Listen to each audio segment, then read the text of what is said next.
ฏิบัติหน้าที่และมอบเป็นสัพพมงคลแก่ท่านทั้งหลายผู้มาร่วมพิธีการที่จะได้อัญเชิญคาถาปัญญาบารมีแห่งองค์สมเด็จพระจินสีพุทธเจ้ามาแสดงเป็นพิเศษก็ได้เหตุที่ประสบนิกรชาวไทยผู้อยู่ภายใต้พระบรมโพธิสมภารตามสำนึกในพระมหากรุณาธิคุณหวังจะปูนพระราชกิจดาเดชานุภาพให้เป็นที่ทราบแผ่ไพศาลโดยมโหฬารการกุศลและให้เกิดเป็นสัพพมงคลบรรณาการ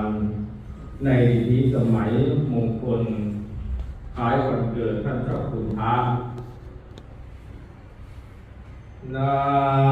โมตัสสะภะปัญญายุเปโตสุขโตวิตาลักโขปัสสัญญาเสโกวิทาปัญญายาภาโลโยโลกนาโต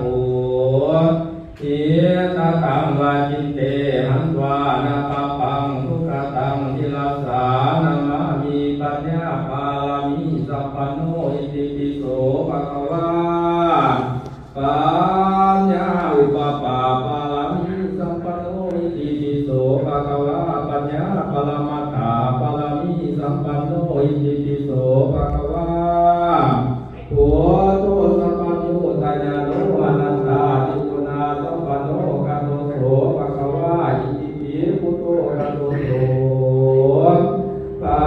คะวาสุขตังสารนังกัสสามิสุขตังทิรัสสานามามิพุทโธสัพพโยตายาโน